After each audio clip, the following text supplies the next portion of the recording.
buenos días.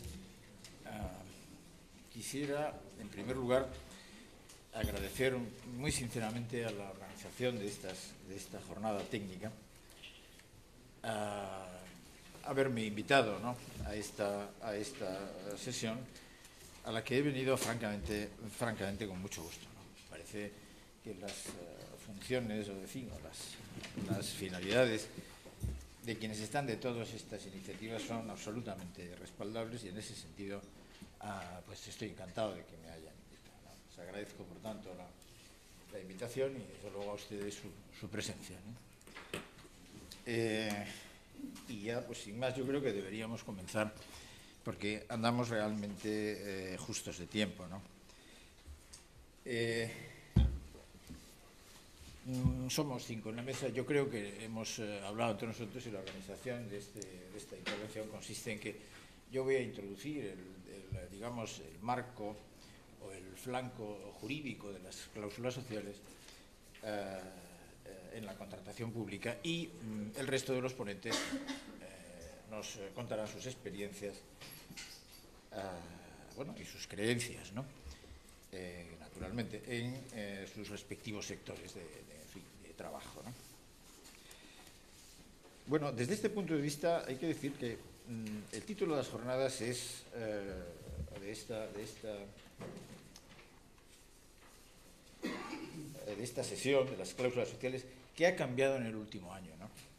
Bueno, lo que ha cambiado en el último año, el próximo día 14, precisamente hará un año, es justamente pues algo capital, ¿no? La aprobación del texto refundido de la Ley de Contratos del sector público, ¿no? La aprobación de la Ley de Contratos, del texto refundido de la Ley de Contratos del sector público, significa un cambio radical porque incorpora a nuestro ordenamiento jurídico positivo, digamos, no solo, diría yo, la posibilidad con más claridad, desde luego que hasta ahora, sin ninguna duda, no solo la posibilidad de la utilización de las cláusulas sociales, sino, yo diría que la necesidad constitucional de que en la contratación pública se utilicen las cláusulas sociales, ¿no? El fenómeno de la contratación pública, pues de todos es sabido. Aquí hay funcionarios, en fin, y en todo caso, pues, todos conocedores de la realidad, ¿no? El fenómeno de la contratación pública es, o ha sido, por lo menos mientras la economía ha funcionado adecuadamente o ha funcionado, tiene una importancia económica excepcional, ¿no? Y tiene además también una excepcional eficacia social, porque la contratación pública produce un efecto transversal, ¿no? De tal modo que la utilización de cláusulas sociales es, de factores que se incorporan al clausulado de los contratos públicos y que incorporan, además del cumplimiento de los objetivos de los propios contratos o del objeto de los propios contratos, incorporan la necesidad de cumplir con estas cláusulas sociales, ¿no?, para atender distintas necesidades sociales, básicamente la inclusión de discapacitados en el mercado laboral, ¿no? No solo, pero quizá principalmente, ¿no? Bueno, esto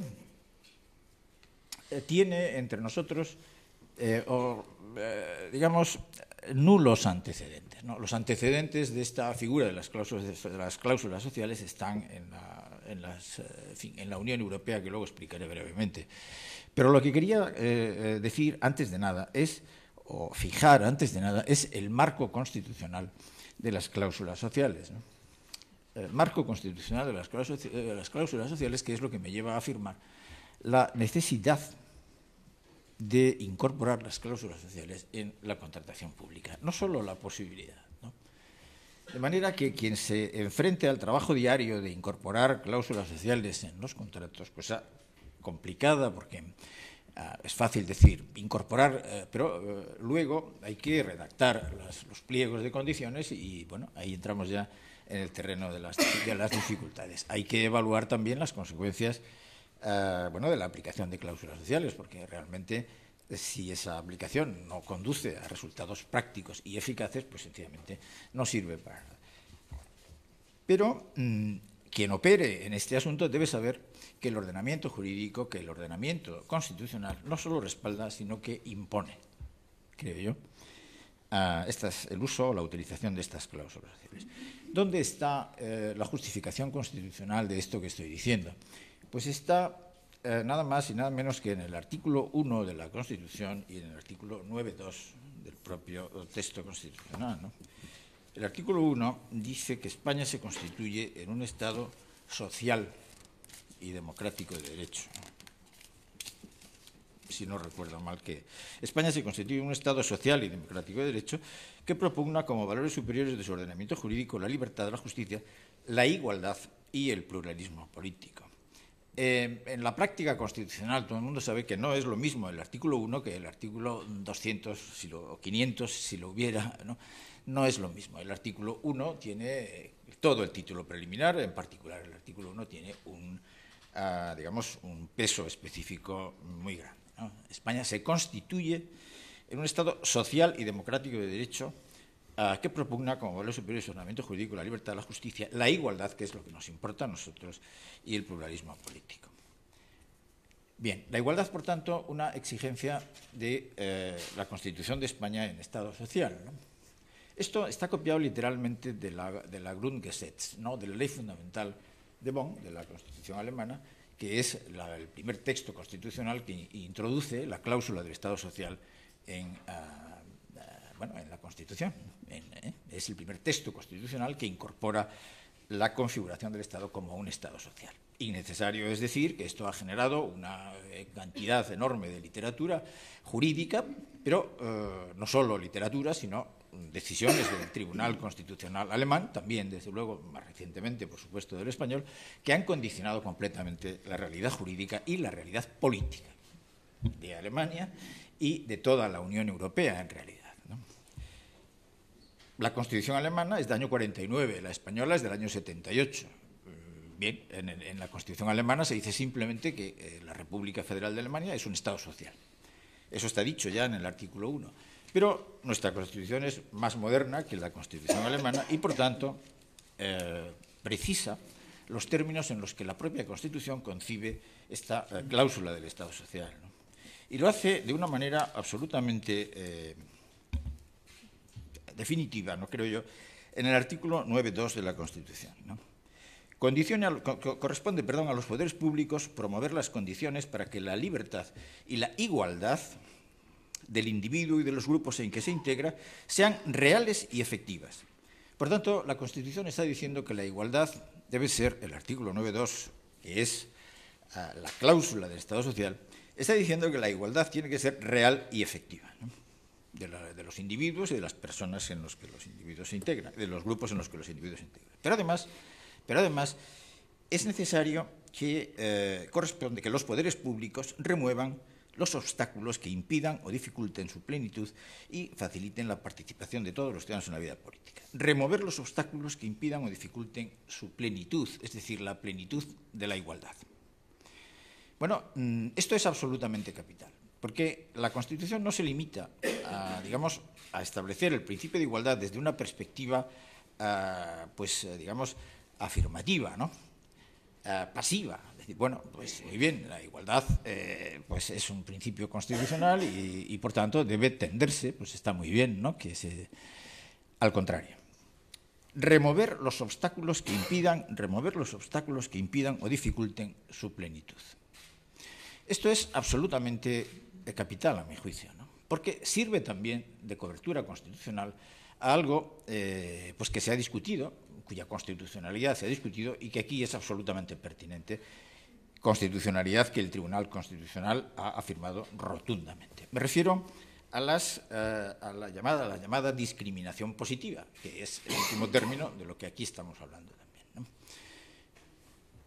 Esta precisión del artículo 9.2 de la Constitución corresponde a los poderes públicos promover las condiciones para que la igualdad del individuo, remover los obstáculos que impidan o dificulten su plenitud, es lo que justifica constitucionalmente la conformidad a derecho de las discriminaciones positivas.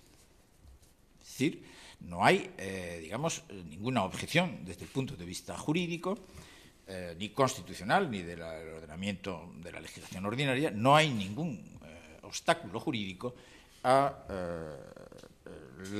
que las leyes establezcan criterios de discriminación positiva, siempre, naturalmente, que cumplan el parámetro de la igualdad. El principio de igualdad implica, naturalmente, tratar desigualmente a lo que es desigual. Bueno, esa es la justificación, en último término, de la discriminación positiva, ¿no? Bueno, los supuestos de discriminación positiva pues, deben reunir los requisitos del principio de igualdad que el Tribunal Constitucional ha establecido. Parece que el principio de igualdad es un principio, digamos, de fácil desarrollo, pero es complicado, ¿no? Bien.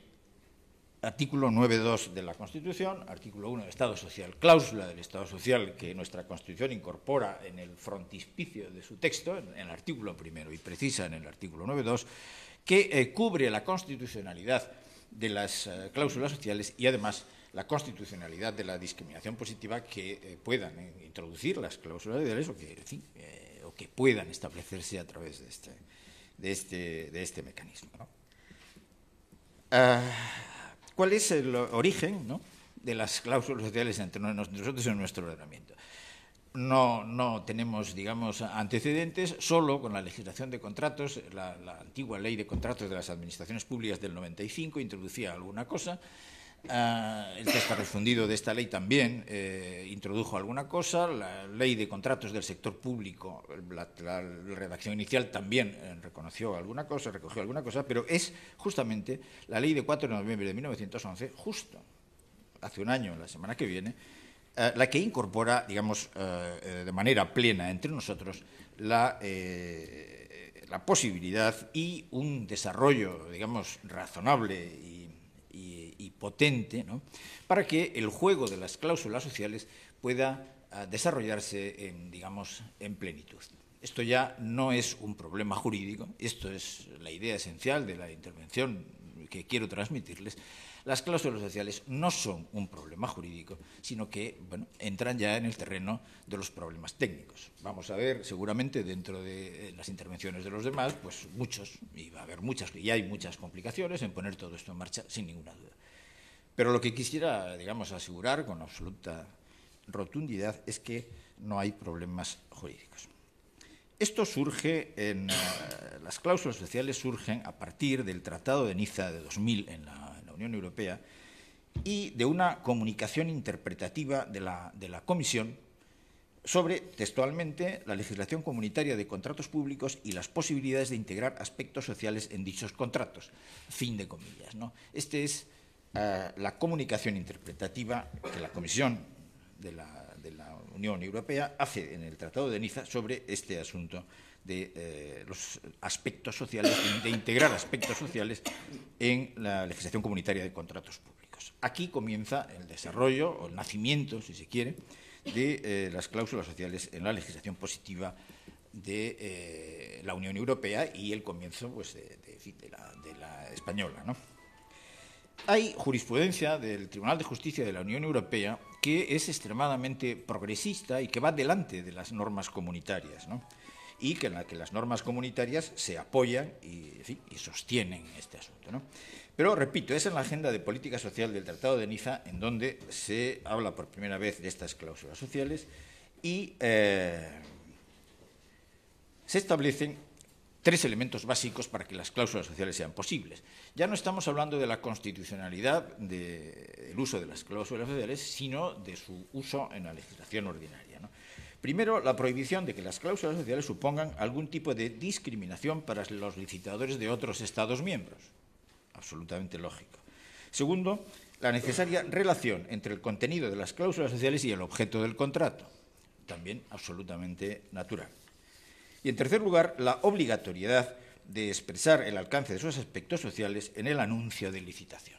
Esto es muy importante porque, en fin, las cláusulas sociales deben fijarse en el anuncio de la licitación y en los pliegos de condiciones administrativas. Bueno, estos principios los recoge después, hay dos directivas sobre contratos, como ustedes saben, es la Directiva 18/2004, de 31 de marzo de 2004, sobre coordinación de los procedimientos de adjudicación de los contratos públicos de obras, suministros y servicios. Esta Directiva 18/2004 del Parlamento y del Consejo, la que recoge, bueno, pues básicamente estas cláusulas sociales, ¿no? Y, bueno, contiene una regulación específica para el colectivo paradigmático de lo que estas cláusulas sociales pretenden, que es el colectivo de los discapacitados, ¿no? Y contiene una referencia a las condiciones de ejecución de los contratos, que es el supuesto en el que entiende la Comisión y entiende la directiva, que es el uso prioritario, que debe ser el uso más razonable de las cláusulas sociales, ¿no? Bueno, las cláusulas sociales, ¿qué son las cláusulas sociales? Bueno, pues la incorporación a los contratos públicos que las administraciones públicas celebran, en fin, en todos sus ámbitos, la incorporación en los contratos administrativos de cláusulas que, respetando naturalmente toda la legislación de contrato, incluyen aspectos sociales, en fin, sustancialmente desde la perspectiva de la integración de los discapacitados, pero también desde la perspectiva medioambiental o incluso del comercio justo, ¿no? Como la propia Ley de Contratos de Servicios recoge. ¿Cómo se regula esto en la Ley de Contratos, del sector, la ley de texto refundido, la Ley de Contratos del sector público? Bueno, pues muy brevemente, porque yo creo que lo más importante está dicho y lo demás pues son condiciones técnicas o características técnicas que están en la propia ley, ¿no? Las cláusulas se pueden colocar en tres aspectos, en tres lugares distintos del procedimiento de adjudicación de los contratos. En primer lugar, desde la perspectiva de la selección de los licitadores, es decir, no cualquiera puede participar en los contratos administrativos, es decir, no todo el mundo puede contratar con la administración y, bueno, pues en este punto, en el punto de la selección de licitadores, pues la ley establece limitaciones. La primera de ellas son las limitaciones las prohibiciones de contratar que establece el artículo 60 del texto refundido de la Ley de Contratos del Sector Público, ¿no? El artículo 61 en el 1A y 1B, ¿no? Bueno, aquí se prohíbe contratar con la Administración aquellas empresas o personas que hayan sido sancionadas con carácter firme por infracción grave en materia de integración laboral, de igualdad de oportunidades y no discriminación de las personas con discapacidad. Bueno, estas son causas de incapacidad desde el punto de vista jurídico. Son exactamente lo mismo que si una persona pues no tiene capacidad de obrar, ¿no? Son causas de incapacidad que incapacitan en sentido jurídico a la empresa o al ciudadano pues para contratar con la administración, ¿no? Estas prohibiciones de contratar, el problema que tienen es que no son apreciadas directamente por la Administración. Hay que abrir un procedimiento para establecerlas y hay que decir que la experiencia muestra que su uso no es nada útil, ¿no? Desde que se introduce esta posibilidad, ¿no?, en la Ley de Contratos de las Administraciones Públicas hasta la aprobación de la Ley de Contratos del Sector Público se ha acordado la declaración de prohibición de contratar, de acuerdo con este asunto, solamente en 3 ocasiones.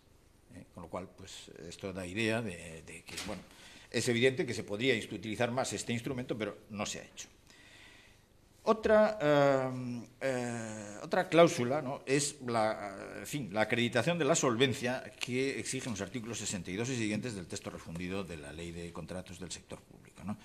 Es decir, para contratar con la Administración hace falta tener capacidad, no estar incurso en las causas de incapacidad que acabamos de ver y, además, que el contratista acredite su solvencia económica y técnica. Aquí nos interesaría pues la solvencia técnica, ¿no?, que de todas formas baste con aludirla porque tiene una relación pues muy indirecta con el asunto que nos ocupa, pero sí que es necesario que lógicamente la empresa que contrata con la Administración y en un contrato que tiene incorporadas cláusulas sociales tenga una solvencia técnica para llevar a cabo esas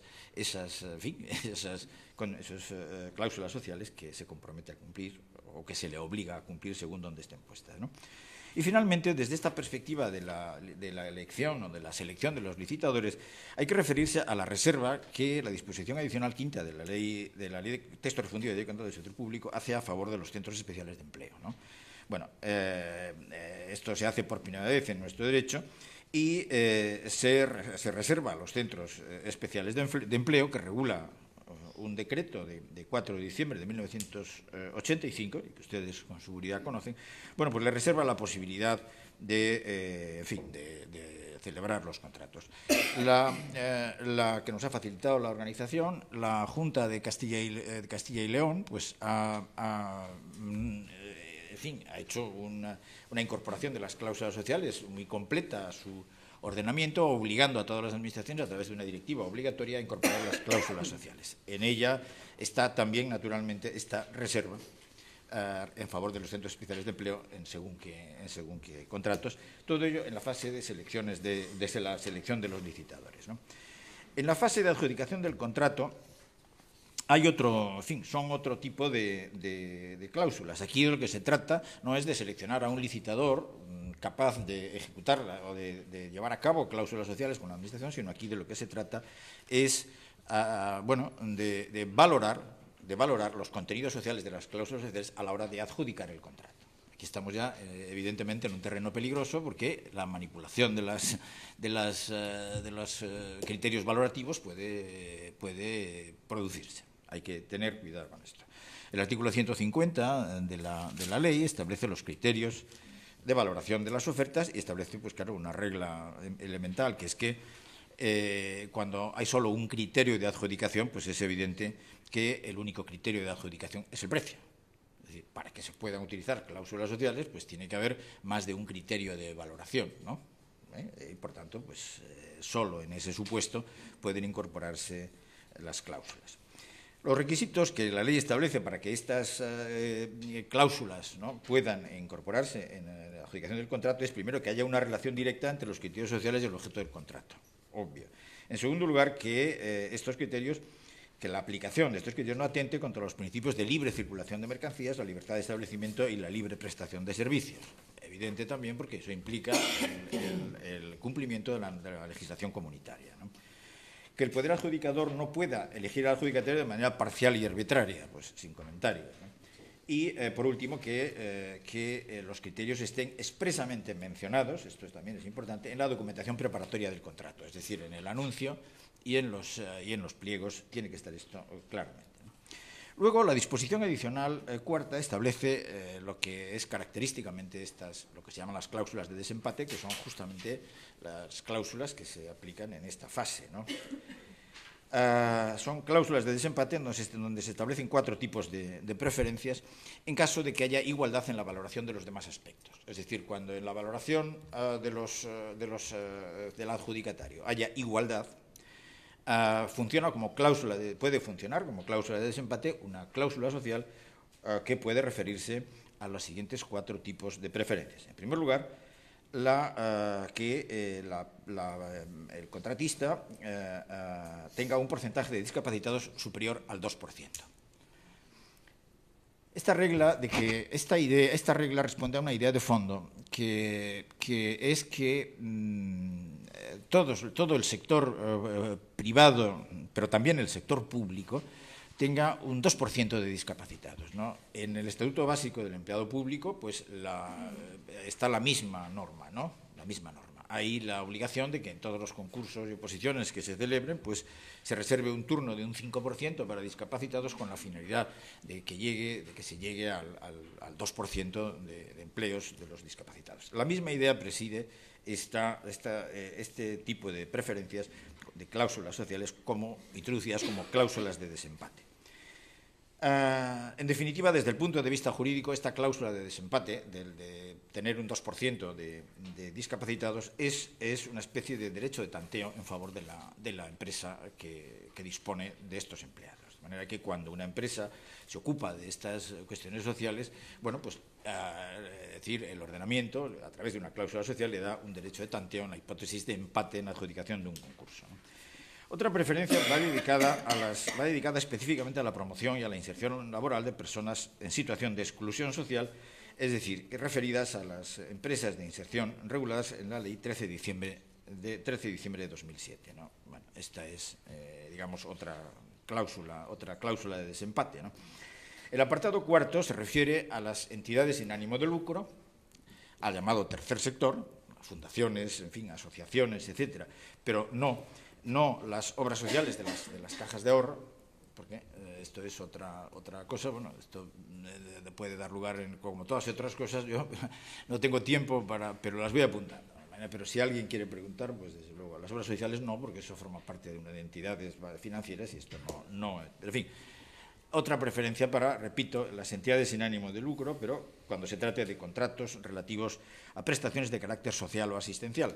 Es decir, no por el hecho de ser empresas sin ánimo de lucro, de integrarse en el tercer sector, tienen preferencia. Solo cuando se trata de contratos, como es natural, que tengan carácter social o asistencial, ¿no? Bueno, también en el apartado quinto, esta cláusula de desempate se establece en favor de las entidades reconocidas como organizaciones de comercio justo cuando en el contrato de que se trate exista una alternativa de comercio justo. También, como es natural, porque si no, no sería esto posible. Y finalmente están las cláusulas de ejecución del contrato, a que se refiere el artículo, las condiciones de ejecución, en fin, la ejecución a que se refiere el artículo 118 de la ley. Hay que decir, y yo creo que esto es capital, que el establecimiento de las cláusulas sociales como condiciones de ejecución tiene dos ventajas absolutamente capitales que las hacen mucho más recomendable, cuya utilización es mucho más recomendable que las otras, creo yo. O sea, que las cláusulas de exclusión y las cláusulas de desempate que acabamos de ver. Las condiciones de ejecución son las más importantes porque, claro, en las condiciones de ejecución se impide el posible falseamiento del procedimiento de licitación o de adjudicación, ¿no? Todos sabemos cómo en ocasiones pues hay irregularidades en estos temas, bueno, y claro, no se trata aquí digamos, de incidir en de escarbar o de hurgar más en este asunto, sino todo lo contrario, ¿no? Se trata de que todo esto sea bueno, a través de las condiciones de ejecución, pues presente la ventaja objetiva que las condiciones de ejecución presentan, que es la transparencia del proceso. Si las cláusulas sociales se colocan como condiciones de ejecución, la transparencia es absoluta. Y además, no solo la transparencia es absoluta, sino que además constituyen obligaciones en sentido jurídico para el adjudicatario. Es decir, con independencia de que el adjudicatario sea una empresa social o con responsabilidad social o no. Es una obligación jurídica que deriva del contrato y está obligado a cumplirla, sea cual sea su... Mientras que cuando se trata de criterios, de cláusulas de admisión o de cláusulas, sobre todo las cláusulas de admisión, pues plantean un problema, y es que claro, las cláusulas de admisión bueno, tratan de beneficiar a determinado tipo de... Pero puede suceder que, aun tratando de beneficiarlo, pues no haya empate o no esto. Y entonces adjudique el contrato a una empresa que no tiene, es decir, y por tanto, pues que la finalidad de la cláusula social quede incumplida, porque se trata de una empresa que no va a cumplir esa cláusula. Por tanto, la cláusula social resulta completamente inútil. El único sitio en donde las cláusulas sociales pueden ser eficaces y pueden cumplir realmente su función es si se configuran como condiciones de ejecución. Bueno, y termino porque son estas condiciones especiales de ejecución, de acuerdo con el artículo 118 de la ley, pues hacen referencia a las siguientes cuestiones. Promover el empleo de personas con dificultades particulares de inserción en el mercado laboral. Eliminar las desigualdades entre el hombre y la mujer en dicho mercado, lo cual puede llevar a los pliegos, por ejemplo, a establecer, a elaborar y a implantar un plan de igualdad, ¿no? Un plan de igualdad bueno, que asegure la igualdad efectiva, ¿no? en la ejecución del contrato, ¿no? En tercer lugar, bueno, pues combatir el paro, ¿no? Es decir, pues con la cláusula o la exigencia de contratar pues determinados trabajadores del paro, etcétera, ¿no? Hay que decir que esta es una cláusula con la que hay que tener cuidado porque simplemente la condición de ejecución de contratar personas que están en el paro no tiene ningún inconveniente. Otra cosa sería si se alude a determinada zona geográfica o a una nacionalidad determinada. Ahí estamos viendo, y se ve todos los días, ¿no? Es decir, pues yo estoy pensando ahora en la adjudicación del centro ese de residuos nucleares, bueno, y ahí pues los alcaldes, por otra parte es natural, exigen que se busque empleo de su zona, etcétera. Bueno, pues eso está al margen de este asunto de las cláusulas sociales, es otro problema, porque en las cláusulas sociales, digamos, hay que aunar todos los esfuerzos en positivo bueno, no entrar en los terrenos de posible discusiones sobre si discriminación o si no, ¿no? En cuarto lugar, favorecer la formación en el lugar de trabajo, ¿no? La formación, como todos ustedes saben, pues ya forma parte de la formación, ya forma parte del propio mundo del trabajo, y por tanto es importante que la formación lo sea en el ámbito laboral, ¿no? Bueno, y finalmente el 118 establece cuáles son las consecuencias del eventual incumplimiento de estas cláusulas. Bueno, la que establece las consecuencias, digamos, generales al incumplimiento de cualquier cláusula contractual, ¿no? Y, bueno, pues establece desde un umbral mínimo, que son la imposición de penalidades por el incumplimiento de las cláusulas, que se pueden especificar, hasta la posibilidad de que, de acuerdo con el 212.1 del texto refundido, puedan considerarse como cláusulas esenciales a efectos del contrato. ¿Esto qué quiere decir? Pues quiere decir que si se configura una cláusula social como cláusula esencial, el incumplimiento de esa cláusula social lleva consigo automáticamente la resolución por incumplimiento del contrato. Y la resolución de un contrato administrativo por incumplimiento del contratista es algo muy grave para el contratista, porque le produce dos consecuencias capitales. Le incapacita para contratar, de acuerdo con el artículo 20, y en segundo lugar le elimina del registro del Ministerio de Hacienda, donde están clasificadas, del registro de clasificación de las empresas que contratan con la Administración, y por tanto no pueden contratar con la Administración en un plazo considerable de tiempo. Es verdad que lo que las empresas hacen cuando esto sucede es crear una nueva empresa con un nombre distinto, pero tampoco eso sirve del todo porque, claro, las clasificaciones importantes se adquieren a lo largo del tiempo. Por tanto, bueno, la resolución por incumplimiento de un contrato administrativo para una empresa tiene unas consecuencias muy graves que tratan de evitar en todo caso. Más que las consecuencias económicas, las consecuencias que van detrás de imposibilidad de futuro para esa empresa, ¿no?